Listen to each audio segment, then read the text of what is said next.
नमस्कार. जय श्री स्वामी समर्थ. माझा आजचा हा व्हिडिओ आहे इंग्लिश मीडियम आणि मराठी मीडियमच्या चक्करमध्ये अडकलेल्या लोकांसाठी. लोकांचा एक समज झालेला आहे, इंग्लिश मीडियम मध्ये शिकलं की मुलांचं चांगलं करिअर घडतं आणि मराठी मीडियम मध्ये शिकलं की मुलांचं काही होऊ शकत नाही. तुम्हाला आज मी माझ्या घरातलंच उदाहरण सांगते.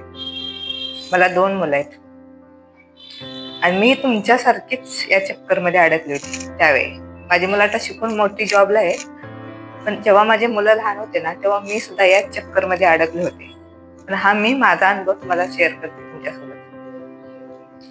जेव्हा माझ्या मुलीला शाळेत घालायचं टाइम आलं, तेव्हा मी तिला मराठी मीडियम मध्येच घातलं. तेव्हा आम्हाला काहीच वाटलं नाही मराठी मीडियमला घालताना. ते घातलं तिला शाळेत. परत 2-2.5 वर्षानंतर माझ्या मुलाला शाळेत घालायची वेळ आली.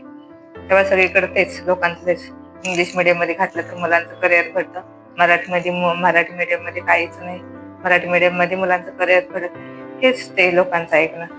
त्या लोकांचं ऐकून मला पण असं वाटलं की बाबा माझ्या मुलाला पण मी इंग्लिश मीडियम मध्ये घातलं पाहिजे.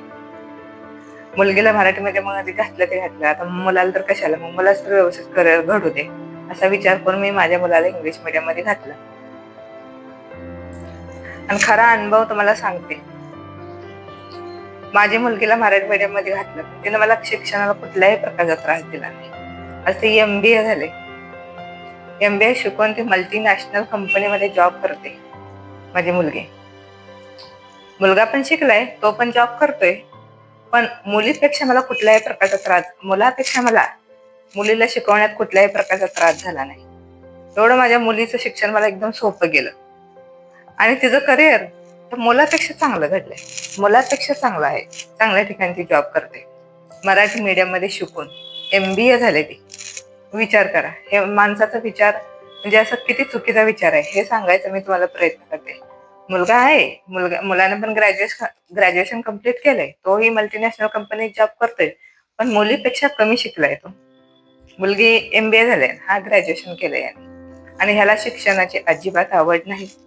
त्याला शिकवायचं म्हटलं तर आमचा नाकी तोंडी जीवाला.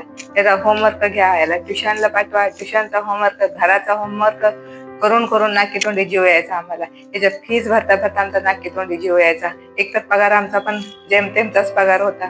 त्या पगारात घर चालवा, पोरीची फी भरा, ह्याची फी भरा, स्कूल फी, टर्म फी, पुस्तकं, वह्या, याचा खर्च करता जीव नाकी तोंडी जीव आला. आणि एकतर शिक्षणाची बिलकुल आवड नाही, ना होमवर्क करण्याची आवड आहे, ना ट्युशनला जायची आवड आहे. कसं तरी म्हणतात ढकलत मार्क देत त्याचं शिक्षण पूर्ण केलं. कसं तरी ग्रॅज्युएशन कम्प्लीट केलंय. आता मल्टीनॅशनल कंपनीत तो पण जॉब करतोय. पण माझी मराठी मीडियम मध्ये शिकलेली पोरगी सुद्धा मल्टीनॅशनल कंपनीतच जॉब करते, त्याच्यापेक्षा चांगल्या लेवल मध्ये. मग विचार करा, मराठी मीडियम आणि इंग्लिश मीडियम यात काय फरक आहे? शिकणारा मुलगा कुठेही शिकतो, ज्याला शिकायचं आहे ना तो म्हणलं कुठेही शिकतो. इंग्लिश मीडियम मध्ये घालून ह्याला शिक्षणात आम्हाला एवढा त्रास दिला आणि हिला मराठी मीडियम मध्ये घालून हे एवढं शांत चित्ताने एवढ्या चांगल्या पद्धतीने शिकून MBA शिकून आज चांगल्या टॉप मध्ये जॉब करते. म्हणून माझं एकच तुम्हाला सांगणार, शिकणारा मुलगा कुठेही शिकतो, त्याचं मन पाहिजे, त्याला शिक्षणाची आवड पाहिजे, करिअर घडवायची आवड पाहिजे. इंग्लिश मीडियम मराठी मीडियम ह्या चक्करमध्ये अडकू नका, ह्याच्यातून तुम्ही बाहेर पडा.